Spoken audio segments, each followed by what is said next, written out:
यदि आप पतंजलि में जाते हैं तो प्रकृति से वियोग होना योग है। अच्छा। अगर आप योग वशिष्ठ की तरफ जाते हैं तो उनका कहना है जीवात्मा का परमात्मा से मिलन योग है ना। तो योग की परिभाषा हर जगह अलग है। मेन जैसे आप महर्षि पतंजलि के जो सूत्र हैं जी, उसमें आप जाएंगे तो योगश चित्त वृत्ति निरोधः, तो यहाँ पे सीधा चित्त के ऊपर आ गए। अच्छा। चित्त यानी कि जो आपका मन है, बुद्धि, अहंकार, ये तीनों के मिलने से चित्त का निर्माण होता है। ये आपको प्रति क्षण विचलित करता है और यदि आप इस पर रोक लगा पाते हैं तो ही आप योग करते हैं।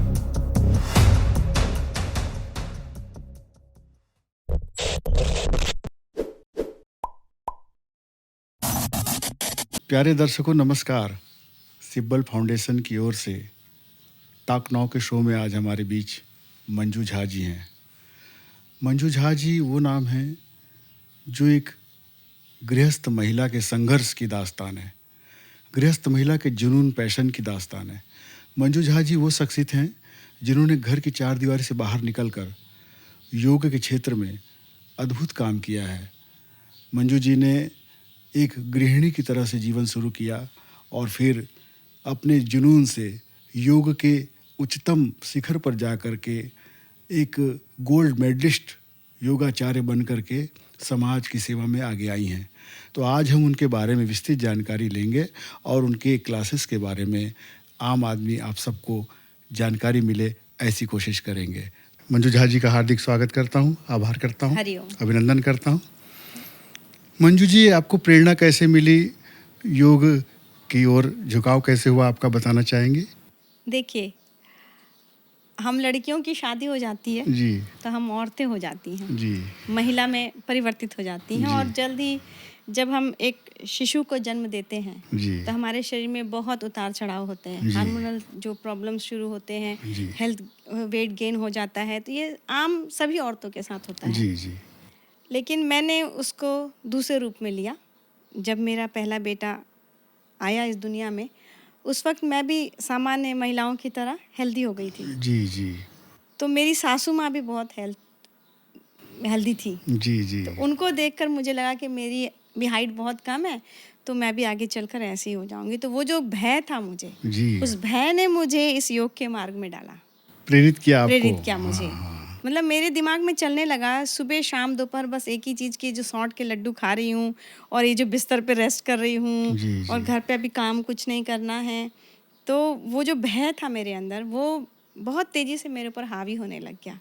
और उस वक्त हमारे समय में ये योगा या जिम ये सब होता नहीं था क्योंकि हम सब गृहिणी थे, हाउस वाइफ। अभी तो औरतें बहुत मार्केट में आ गई हैं, अब तो सारी हेल्थ के बारे में सभी को टेंशन है। लेकिन हम लोग के समय में ऐसा कुछ नहीं था। हमारा ये था कि सुबह उठ के चाय बनाना है और पूरे परिवार को चाय देना है और रात की मच्छरदानी भी हमको लगानी है। तो ये हमारा जीवन शैली था। पर इस बीच में मेरे अंदर ये बात आना कि नहीं, मुझे अपने हेल्थ के बारे में सोचना है। तो सोचना है तो कैसे सोचना है, घर से बाहर तो जा नहीं सकती। तो मुझे बस ये योग ही याद आया क्योंकि मैं केंद्रीय विद्यालय में पढ़ती थी और उस वक्त केंद्रीय विद्यालय में योग की क्लासेस होती थी, कंपलसरी था। SCPW पीरियड होते थे, योग के पीरियड होते थे। तो शायद मैं बचपन में उसको बहुत इंटरेस्ट के साथ करती थी, शायद इसलिए मैं योग को अपने जीवन में जोड़ पाई। तो घर में आपने कितने साल तक अभ्यास किया? मैं जब मेरा बेटा 93 में जन्म लिया उसके बाद से मैं योग से जुड़ी रही। अच्छा। टाइम बे टाइम ये ब्रेक होता था क्योंकि हम घरेलू महिला हैं तो हम पूरी तरह से डिवोशन के साथ नहीं कर सकते। घर में गेस्ट आ गए तो फिर छूट जाएगा, हम बाहर गए हैं तो छूट जाएगा। ये मेरा पहले का रूटीन था कि जब मुझे मौका मिलता था, और आप बिलीव नहीं करेंगे, जो मिथ है कि योग प्रातः काल उठकर करना चाहिए, उसको अगर मैं लेकर चलती तो मैं कभी योग नहीं कर पाती। अच्छा। क्योंकि प्रातः काल उठकर तो मुझे सबसे पहले अपने सास ससुर, अपने पति, जेठ के लिए चाय बनाना है। तो मैं घर के अगर मैं बर्तन बाई को नहीं दूंगी, डस्टिंग नहीं करूंगी, तो मैं अगर योग करने लगूंगी तो मुझे कौन स्वीकारेगा। तो मैं ये योग करती थी जब मेरे हस्बैंड ऑफिस चले आते थे। मेरे ससुर ऑफिस चले आते थे और घर पर जब सारी डस्टिंग कर लेती थी, बाई आने का टाइम हो जाता था कि हाँ भाई अब बाई आ गई तो झाड़ू पोछा मुझे नहीं करना है अब। उस वक्त मैं 11 बजे 12 बजे मैं योग करती थी। पर हाँ, उस टाइम तक मैं कुछ खाती नहीं थी, मैं रोक के रखती थी अपने आप को। घर में ऐसा अभ्यास करते करते फिर आपकी इच्छा हुई कि आप इसकी विधिवत शिक्षा लें। जी। तो आपने फिर बाकायदा यूनिवर्सिटी में ज्वाइन किया। कहाँ से जी। आपने इसके प्रमाण पत्र योग्यता हासिल की? देखिए, जब मैं शादी के 15 साल हो गए तो मुझे ऐसा लगा कि मेरा जो रूटीन है बिल्कुल एक सा था। जी जी सुबह उठे, बच्चों का टिफ़िन बनाया, बच्चों को स्कूल भेजा, हस्बैंड को ऑफिस भेजा, जी, अंदर जी। आए, डस्टिंग किया और फिर उसके बाद अपने लिए योग किया, जी। फिर नहाए-वहाए, घरेलू काम बस जी करते-करते जी जी। और मेरा दायरा सिर्फ उन्हीं 4-5 लोगों के बीच में था, बाई अच्छा। और घर जी जी और घर के काम। बच्चे आने वाले हैं तो उनका ड्रेस निकाल के रखो, यूनिफ़ॉर्म निकालो। ऐसा करते-करते बहुत साल हो गया था। अच्छा। फिर मुझे ऐसा लगा कि नहीं, कुछ करना चाहिए। ये तो एक सामान्य जीवन है, एक दिन ऐसे करते-करते हम मर जाएँगे। जी जी तो यहीं तक तो कहानी नहीं होनी चाहिए। जी जी। तब फिर मैंने सोचा कि मैं क्या कर सकती हूँ। अच्छा मैं पेंटिंग अच्छा करती थी, डांस अच्छा करती हूँ, अच्छा।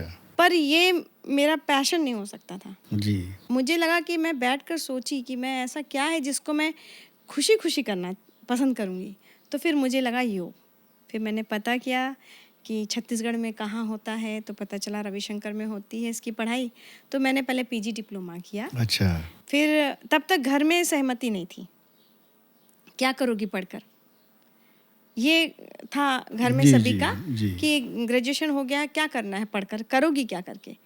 पर इस वक्त मैंने थोड़ा-सा द्वंद किया अपने घर में और जब मैं इसमें टॉप कर गई और एचओडी सर ने मेरे बारे में मेरे हस्बैंड को बताया फ़ोन करके, तब मेरे हस्बैंड ने कहा कि अब मैं तुम्हारे इसमें कोई अवरोध नहीं करूँगा, अब तुम्हें जो करना है तुम कर सकती हो।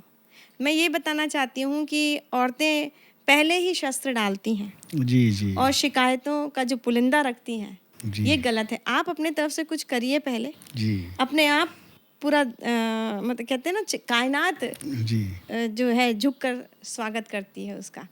तो फिर मुझे परमिशन मिला, फिर मैं उस परमिशन के साथ मैंने एमए किया, एमए में गोल्ड मेडलिस्ट हूँ, फिर एमफिल किया मैंने और अभी पीएचडी स्कॉलर भी हूँ मैं, योग में ही मैं पीएचडी कर रही हूँ और रविशंकर यूनिवर्सिटी में मैंने पढ़ाया, अच्छा। फिर उसके बाद एनआईटी में पढ़ाया, 3 साल एनआईटी में जी पढ़ाया मैंने जी और मेरे जो योग की क्लासेस हैं वो चलती थी। जी जी मतलब कि जब मैं घर पे थी तो निःशुल्क मैं पहले अपने छत में महिलाओं को योग कराती थी। अच्छा। तो यहाँ से मेरी जो है योग की जो यात्रा है दूसरों के लिए जी जी। शुरू हुई और धीरे-धीरे कारवां बढ़ता गया। ये जो पढ़ाई हुई है आपकी, पीजी डिप्लोमा किया आपने और पीएचडी कर रही, तो इसमें लिखित परीक्षाएं भी होती है, शास्त्रीय बिल्कुल, और फिर प्रैक्टिकल भी होता है। बिल्कुल होता तो है, गोल्ड एनाटॉमिक मेडलिस्ट भी का होता जो है। आपका सफ़र रहा वो व्यवहारिक शिक्षा से ज़्यादा जुड़ा हुआ है, उसके आधार पर दिया जाता है गोल्ड मेडल? नहीं, आप इसकी पूरी पेपर होते हैं, पढ़ाई होती है, रेगुलर स्टूडेंट आपको रहना पड़ता है और इसमें फिलॉसफी होता है, एनाटॉमिक होता है। अच्छा। हाँ, बहुत सारी चीज़ें होती हैं पढ़ने तो को मंजू इसमें। जी, इसमें करियर की क्या संभावना है? अगर युवा इस ओर आना चाहें, इस विषय को लेना चाहें, तो करियर की भविष्य में क्या? देखिए, अभी तो योग ही बूम है। कहते हैं जैसे एक समय में कंप्यूटर साइंस था, जी वैसे ही अब योग के फील्ड में लोग उतर रहे हैं। लेकिन यहाँ पर मैं कहूँगी कि ये एक अलग विषय है। जी जिस प्रकार से तेज़ी से लोग पीजी डिप्लोमा या सर्टिफिकेशन कर रहे हैं, जी जी ये उसी प्रकार से कर रहे हैं जैसे ग्रेजुएशन करते हैं, मैथ्स, फिजिक्स, केमिस्ट्री पेपर के लिए करते जी हैं, जी बस वैसा ही इसको करें। लेकिन मेरा मानना है कि योग का जो क्षेत्र है जी। वो बिल्कुल अलग है। अच्छा। ये अनुभव करने की चीज़ है। जी इसमें पूरा डीप नॉलेज होना चाहिए कि यही एक विषय है जिसमें आप अपने आप के लिए कुछ करते हैं। अच्छा। जैसे आप मैथ्स पढ़ेंगे तो न्यूमेरिकल है, plus minus multiplication addition, numbers का खेल है। जी केमिस्ट्री पढ़ेंगे तो आप केमिकल रिएक्शन के बारे में जो सारी चीज़ें बाहर हैं, बाहर है। लेकिन योग से जैसे आप जुड़ते हैं जी तो ये आप स्वयं के अंदर झांकने की बात है। तो ये बाकी विषय से एकदम अलग है। अलग है।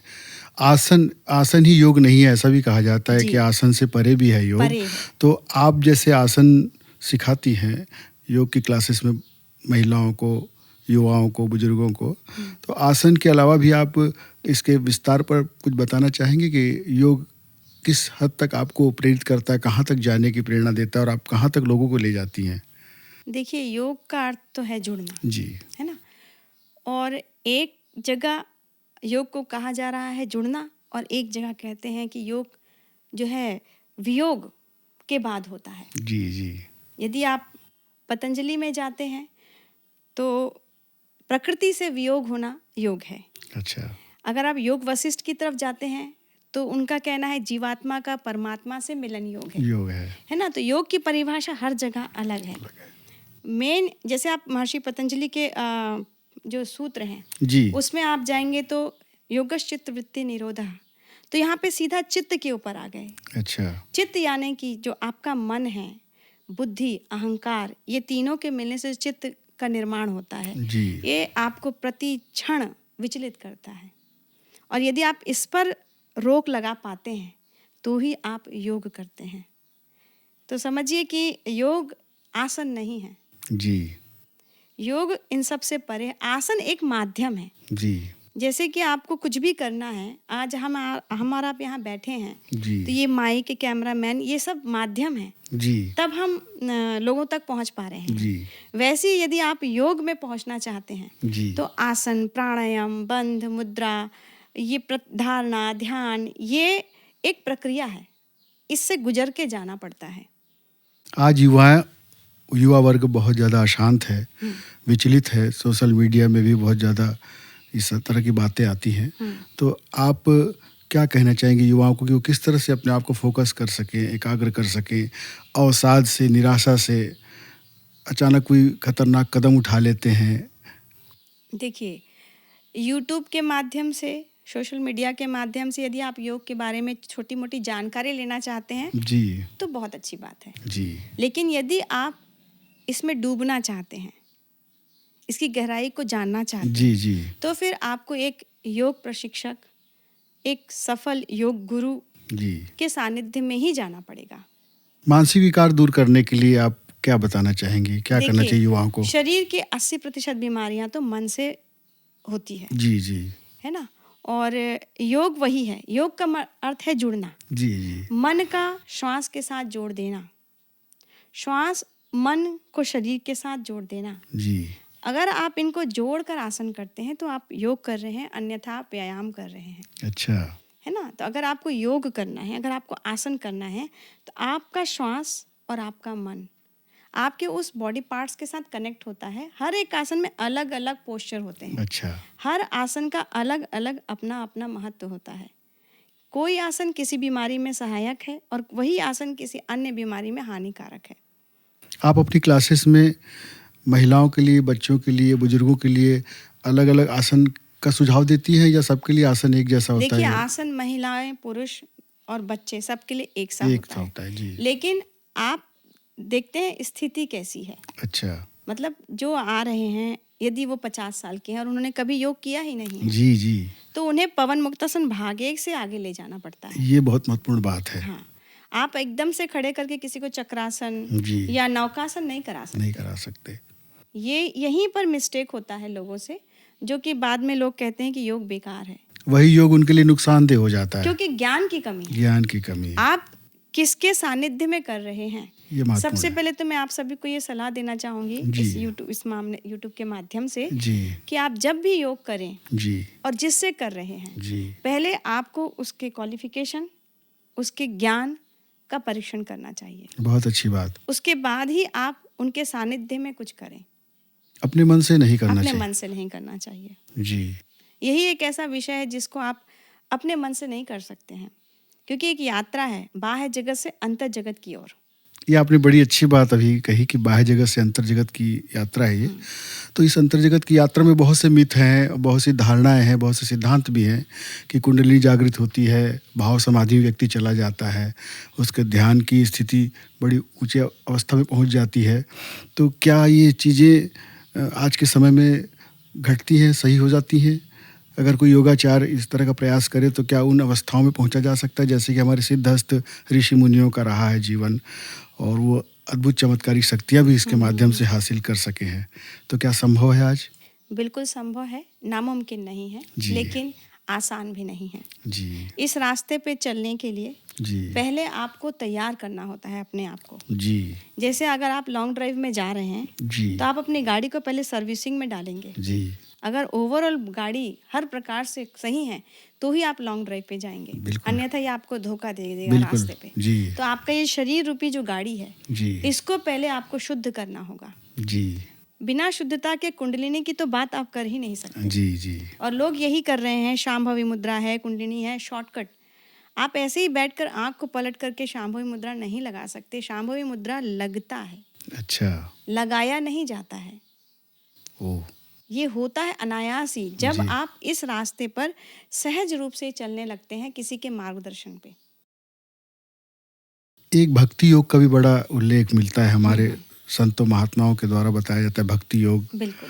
तो भक्ति योग का इसमें कितना पार्ट है, कैसी भूमिका है इसकी? देखिए, भगवत गीता में बताया गया है जी। कर्म योग, भक्ति योग, ज्ञान योग। जी देखिए, मैं आज आपको बताती हूँ कि योग जो है ना, कर्म योग, भक्ति योग, ज्ञान योग, लय योग, राजयोग, जी हठ योग, जी अनगिनत योग, ये माध्यम है। जी जैसे मैं आपको एक उदाहरण देती हूँ कि आपको जाना है दिल्ली, जी मुझे भी जाना है दिल्ली। जी आप ट्रेन से जा रहे हैं, मैं हेलीकॉप्टर से जा रही हूँ। मेरी जी। जैसी हैसियत है, मेरे जैसा इंटरेस्ट है, मेरे को जिसमें मजा आता है। जी जी तो ये जो मार्ग है, ये सिर्फ जीवात्मा का परमात्मा से मिलन का मार्ग है। मार्ग है। अब आपकी क्षमता कैसी है?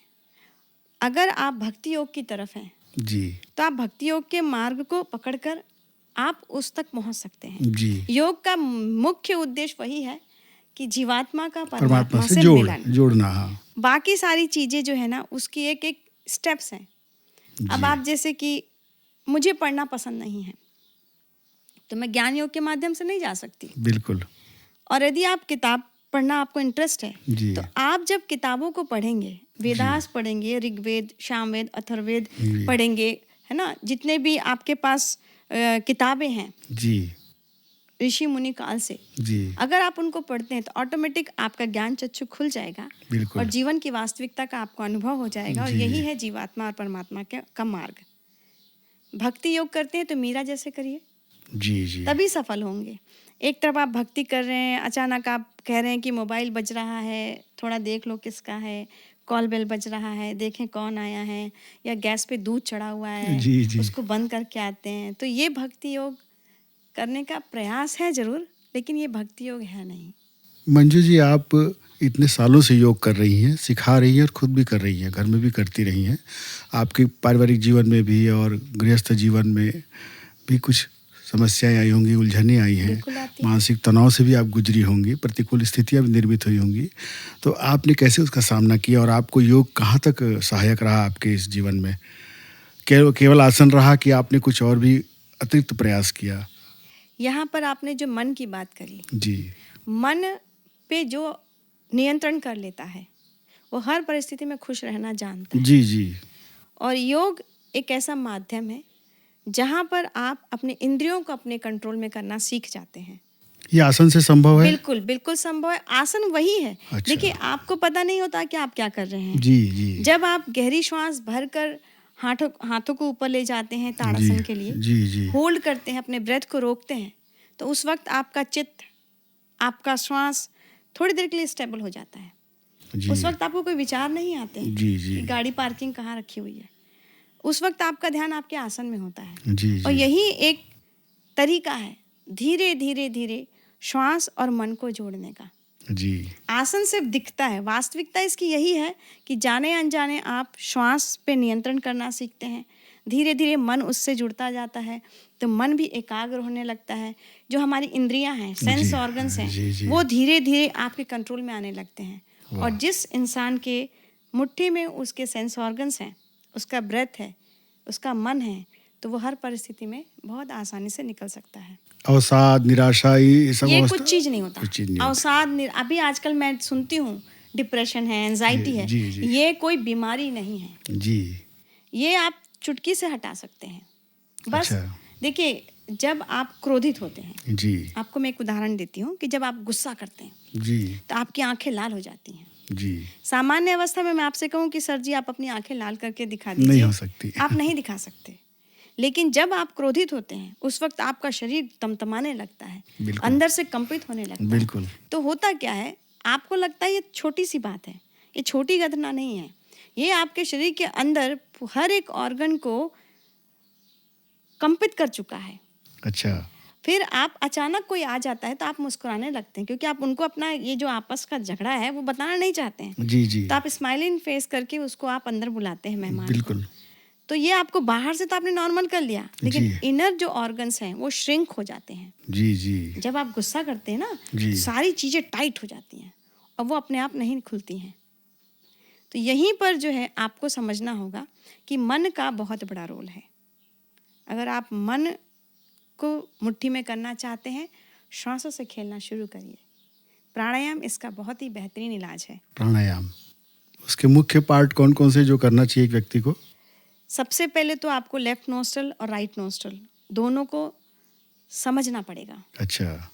आप कर सक, जैसे अगर आपको है एंजाइटी है, जी। एंजाइटी हो रही है, जी आप दवाई के डब्बे को मत खोजिए। जी। आप जहाँ है वहीं बैठ जाइए, आंख बंद कर लीजिए जी। और सिर्फ अपने राइट नोस्ट्रल को क्लोज कर लीजिए अच्छा। और लेफ्ट नोस्ट्रल से ब्रीदिंग करना शुरू करिए। अच्छा। ठीक है, जी। लेफ्ट से ही लीजिए, लेफ्ट से ही बाहर करिए। अच्छा। ऐसा आप 11 टाइम्स कर लीजिए। फिर उसके बाद आप लेफ्ट क्लोज कर लीजिए और राइट से कर लीजिए। 11 बार। 11 बार। अब इसमें क्या होगा कि आप कंसंट्रेट करेंगे अपने आप को लेफ्ट और राइट साइड में। बिल्कुल। तो अपने आप ही आपका जो विचलित मन है वो शांत हो जाएगा। बिल्कुल। और ये बहुत ही आसान है, बस आप करना नहीं चाहते, आपको शॉर्टकट चाहिए। एक दवाई की डिब्बी खोला, आधा ग्लास पानी में वो अंदर। पर मैं बता रही हूँ आपको कि वो उसका परमानेंट इलाज नहीं है। जी जी। क्योंकि आपकी बीमारी है, आपने पैदा किया है, तो आप ही उसको सही कर पाएंगे। मंजू जी, आज का समय ऐसा है कि भागम भाग हर व्यक्ति के जीवन में है और एक नया फार्मूला निकल गया 24/7। मतलब कहीं कहीं पे कोई वर्किंग यूनिट ऐसी है जो 24 घंटे 7 दिन काम कर रही है, 7 दिन 24 घंटे वहाँ वर्किंग हो रही है। मनुष्य एक प्रकार से वर्कोहॉलिक हो गया है, लगातार व्यस्त है। ऐसे व्यस्ततम समय में उसके पास स्वास्थ्य के लिए बिल्कुल समय नहीं बच पाता। तो ऐसे व्यक्तियों के लिए, ऐसे परेशान हाल लोगों के लिए आप कुछ टिप्स देना चाहेंगे जो तत्काल थोड़ी देर करके अपने आप को स्वस्थ रख सके, मानसिक समय शारीरिक? नहीं है ये तो कहना गलत होगा जी क्योंकि जिस शरीर के माध्यम से आप सारा कुछ पा रहे हैं, जी अगर उस शरीर के लिए आपके पास 24 घंटे में समय नहीं है जी तो आप खुद को धोखा दे रहे हैं। जी युद्ध भूमि में जो योद्धा होते थे, जी। घोड़े पे बैठकर योग निद्रा कर लेते थे अच्छा। और योग निद्रा करके रिफ्रेश होकर के फिर युद्ध शुरू कर देते थे। ये पौराणिक कथाओं में लिखा हुआ है। जी जी। तो आप सोचिए कि उस वक्त भी समय निकालकर, युद्ध भूमि में भी समय निकालकर सिर्फ 5 मिनट का आप योग निद्रा करते हैं जी। और आप रिफ्रेश हो जाते हैं। अच्छा। तो फिर आप जहाँ पे भी जॉब कर रहे हैं, जी अगर आप चाहते हैं जी कुछ करना जी। तो आपके पास है। क्या करना चाहिए उसमें? देखिए, पहली बात तो जैसे हम ये चेयर पे ही बैठे हुए हैं, जी है ना? जी तो आपको पता है कि आप एग्जैक्ट आसन आप नहीं कर सकते, जी। पर आप ताड़ासन का एक छोटा रूप कर सकते हैं। अच्छा। आप बैठे हुए हैं, आपका स्पाइन बैक की तरफ से आपको बैंड कर दिया है, जी। तो आप सीधे बैठ जाइए। जैसे ये हटाएंगे, जी जी जैसे आप ये बैठ गए, जी। तो आप यहीं बैठे बैठे ही अगर आप अपने अपर पार्ट को डीप इनहेलेशन के साथ ऊपर स्ट्रेच करते हैं, अच्छा। तो आपका जो स्पाइन है वो स्ट्रेच हो गया। रिब, उस समय ये ध्यान रखना पड़ेगा आपको कि आप कर क्या रहे हैं। अच्छा। अपने रिब को, अपने शोल्डर को आप ऊपर की तरफ खींचेंगे, गहरी सांस लेते हुए। गहरी सांस भरते हुए, लंग्स में अच्छे से सांस भरते हुए आप ऊपर ले जाएंगे। कितने बार इसको करना चाहिए? उसके बाद देखिए, आपको सारा कुछ यहीं बैठे बैठे मैं बता रही हूँ। अच्छा। ये जो मिथ है ना कि सुबह उठने से ही होता है, जी। ये मिथ का आज मैं आपको तोड़ बता रही हूँ कि आप श्वास भरकर ये खींच लिए, अब आपने गहरी श्वास भरा हुआ है ना, जी जी। आप क्या करिए, रिब, देखिए रिब ऊपर चला गया तो आपको पैनक्रियाज, गॉल ब्लैडर को स्पेस मिल गया। यहीं पर आप 5 भस्त्रिका मारिए। अच्छा। तो क्या हुआ, आपने आसन भी कर लिया और प्राणायाम भी कर लिया।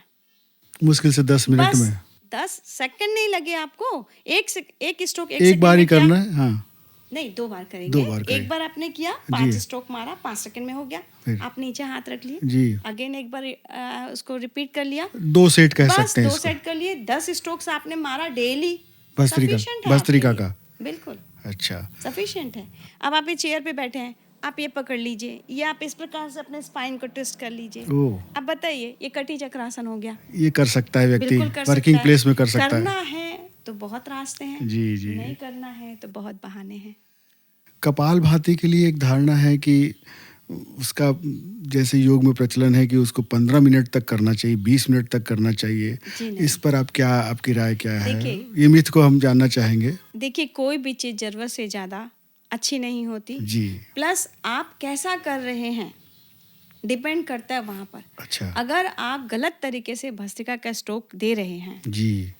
तो आपको पता नहीं कि आप अपने हार्ट को नेगेटिव वे में स्ट्रोक्स दे रहे हैं। ओह, तो ये आपको हार्म करेगा। अब आप लगातार 5-10 मिनट 15 मिनट कर रहे हैं और गलत तरीके से आप उसको झटका दे रहे हैं। आप देखिए, हार्ट एक बहुत सॉफ्ट ऑर्गन है। अब आप उस सॉफ्ट ऑर्गन को लगातार दिए जा रहे हैं झटके पे झटका। आपको यही नहीं पता है कि आप कर क्या रहे हैं, क्योंकि अच्छा। आपको देखने वाला कोई नहीं है। आप तो आंख बंद करके, जी। मैं देखती हूँ गार्डन में लोग, जी जी जी। अब वो क्या कर रहे हैं उनको पता ही नहीं है, उनको सुधारने वाला कोई नहीं है। कोई नहीं है। हर योग भी ना एक साइंस है, जी। पूरा साइंस है। अब इसमें देखिए, आपको ये कपालभाति और भस्त्रिका, इसमें बहुत डिफरेंस है। अभी हम बात कर रहे हैं भस्त्रिका की, जी। है ना।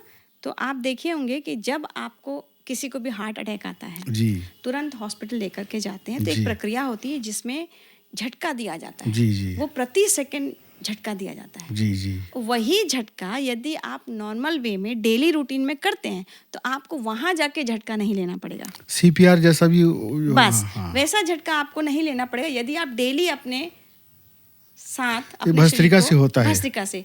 अब इसको करना कैसे है, जी। ये मैं आपको बताती हूँ। प्रति सेकंड एक स्ट्रोक होना चाहिए। अच्छा। मतलब कि एक रिदम जो है ना, वो टूटना नहीं चाहिए। जी जी। तो आप जब श्वास इनहेल करते हैं और एक्सहेल करते हैं, जी। इनहेल और एक्सहेल का टाइम पीरियड बिल्कुल परफेक्ट होना चाहिए। अच्छा। तो आप अपने हार्ट को एकदम पर, क्योंकि आर्टरीज में जो ब्लड जो है, अशुद्ध रक्त जो है, वो प्रति स्ट्रोक्स में जो आप उसको पंपिंग कर रहे हैं ना, वो एक बार पंप किया, फिर उसको वापस आने दिया, फिर आप पंप किए, तो एक लयबद्ध तरीके से अगर आप करते हैं भस्त्रिका तो को। अशुद्ध रक्त जो है ना, हार्ट की तरफ बहुत आसानी से पास हो जाएगा और क्लीन होकर के फिर वो पूरी बॉडी ये भस्त्रिका के लिए है। भस्त्रिका। आपका जो केंद्र है उसका क्या नाम है मंजू जी, और अभी कितने विद्यार्थी वहाँ प्रतिदिन लाभ लेते हैं? मृत्युंजय योग मेरे सेंटर का नाम जी, है। जी। और पिछले, कह सकते हैं हम पूरी फुल फ्लैश में तो 15 साल से हम करा रहे हैं। जी। उसके पहले भी कराते थे, पर हमने रजिस्टर वगैरह, मतलब प्रोफेशनल मैं हूँ नहीं। जी जी जी। ये ईश्वर की कृपा है, उन्होंने मुझे चुना है, जो आज मैं आपके साथ यहाँ बैठी हुई हूँ। जी जी। अन्यथा मैं इसमें कोई भी क्रेडिट खुद का नहीं ले सकती कि मैंने कुछ किया है। मैंने कुछ भी नहीं किया है, मैं बस एक माध्यम हूँ। और योग के मार्ग में जो भी आएगा वो स्वास्थ्य प्राप्त तो करेगा ही। तो अभी आप केवल रायपुर में इसको संचालित कर रहे हैं कि अन्य शहरों में भी चल रहा है? देखिए, ऑनलाइन में मेरे तो देश विदेश सभी जगह से। अच्छा जी। और रायपुर में अभी स्थायी रूप से रायपुर में केंद्र? बस स्थायी रूप में है, सुभाष स्टेडियम में है। तो वहाँ प्रतिदिन आप कौन सा समय सिखाती हैं वहाँ? देखिए, मैं सुबह, हमारी क्लास चालू होती 6 बजे। जी जी। तो 6 से 7, 7 से 8 और 8 से 9 की क्लासेस जो होती हैं, जी उसमें मेरी उपस्थिति रहती है। जी। और उसके बाद फिर हम YTTC भी करते हैं। अच्छा। बच्चों को टीचर्स ट्रेनिंग का जो कोर्स होता है जी। वो भी कराते हैं। और भविष्य में मैंने सोचा है, मैं आपके इसी चैनल के माध्यम से मैं जरूर, इसको जरूर। बोलना चाहूँगी कि भविष्य में मैं चाहती हूँ कि मैं निःशुल्क ये YTTC करवाऊँ, अच्छा। जिसमें सरकार मेरी मदद करे। जरूर। और मैं जो बच्चे ग्रेजुएट हो चुके हैं जी उनको ट्रेंड करूँ और वो इसको चिकित्सा के रूप में जी। लोगों को ट्रीट करें और स्वास्थ्य मार्ग में लोगों को आगे लेकर जाएं। और छत्तीसगढ़, कम से कम छत्तीसगढ़ को मैं चाहती हूँ जी। कि ये निरोगी जो प्रदेश है, बने। प्रदेश बने। बहुत अच्छी बात कही आपने। तो इस केंद्र में आपके यहाँ प्रवेश लेने के लिए क्या कोई क्राइटेरिया है कि कोई भी आके ले सकता है आपके किस यहाँ? चीज़ के लिए? योगासन के लिए, योग सीखने नहीं, के? कोई क्राइटेरिया नहीं है। आप आइए हमारे संस्थान में और आपका एक मेजरमेंट होगा यदि जी। आपको कोई डिजीज़ है, जी। क्योंकि हमारा चिकित्सा बेस्ड है पूरा। अच्छा। हमारे यहाँ even bone marrow cancer, blood cancer अच्छा। ट्रीट हुए हैं, और किडनी फेल हो गया है जिनका, जी, वो जी। भी ट्रीट हुए हैं। अच्छा। और थायराइड तो अनगिनत, PCOD, इवन IVF जिनको बोला गया, जी वो भी अभी ऐसे हमारे 10 स्टूडेंट ऐसे हैं जिन्होंने जो है मातृत्व का सुख लिया है योग के माध्यम से। अच्छा, तो आपके यहाँ प्रतिदिन 1 घंटे एक क्लास का रहता है समय? हाँ, 1 घंटे एक क्लास का होता है और हम घड़ी देखकर नहीं करते हैं। जी जी। पेशेंट को क्या कराना है उसका एक पैकेज बनता है। अच्छा। पहले हम उसका पूरा एग्जामिन करते हैं। हमारे भी टूल्स हैं, जैसे जी। डॉक्टर्स के पास होते हैं जी जी। एग्जामिन करने के, हमारे पास भी टूल्स हैं। टूल्स यानी कि हम क्वेश्चन हायर करते हैं, जी। जिससे पता चलता है कि सामने वाले का दिनचर्या कैसा है, जी जी। फैमिली में उसका स्थान कैसा है, जी। घर में किस प्रकार का माहौल है। तो हमारा तो मानना है, योग का मानना है कि 80% बीमारी मन की होती है। जी। तो हम लोग शरीर से ज़्यादा मन को विशेष ध्यान देते हैं, उनके साथ बातें करते हैं, उनके अंदर की बातों को, जो कोई आजकल लोग सुनते नहीं हैं किसी को, तो हम उनको सुनते हैं। तो मरीजों के लिए अलग क्लास लगती है और एक स्वस्थ व्यक्ति जो आपके यहाँ आना चाहिए उसके अलग लगता है? अलग क्लास लगती है। तो उसकी केस हिस्ट्री पढ़ के फिर आप उसको ऐसा सलाह जी, देती हाँ, हैं कि किस हाँ। तरह की बीमारी है तो क्या इसके लिए उपयुक्त देखिए, होगा? कभी कभी क्या होता है, किसी को बैक पेन है जी। और हार्निया भी है, जी। तो हम एक ऐसे आसनों का समूह बनाते हैं जिसमें हार्निया को हार्मफुल ना हो। देखिए, हार्निया में हमको बैकवर्ड नहीं जाना है, अच्छा। बैक पेन वाले को फॉरवर्ड नहीं ले जाना है, जी जी। और हमको ट्रीट भी करना है। बहुत तो अच्छा। फिर कुछ ऐसे आसनास होते हैं जो दोनों के लिए यूजफुल हैं। अच्छा। तो हम उन आसनों का एक पैकेज बनाते हैं, जिससे धीरे धीरे धीरे फिर उससे हम आगे बढ़ते आते हैं। अगर थायराइड है तो थायराइड भी, पेशेंट को थायराइड भी है जी। तो समझ में आता है कि अगर पीसीओडी भी है, थायराइड भी है, तो थायराइड पे काम करेंगे तो पीसीओडी ऑलरेडी कंट्रोल में आ जाएगा। तो फिर इस प्रकार से हम लोग ट्रीट करते हैं। तो आज आपसे मिल करके बहुत अच्छा लगा मंजू जी। आपने योग की बहुत सी धारणाओं को स्पष्ट किया। हम आपके बहुत बहुत शुक्रगुजार हैं कि आप आकर के हमारे दर्शकों के लिए इतनी अच्छी जानकारियाँ दी हैं। आपका बहुत बहुत धन्यवाद। प्यारे दर्शकों, आप हमारा ये चैनल सुने, पसंद करें और हमें प्रतिक्रिया से अपने अवगत कराएं। आपका बहुत बहुत धन्यवाद। हरिओम।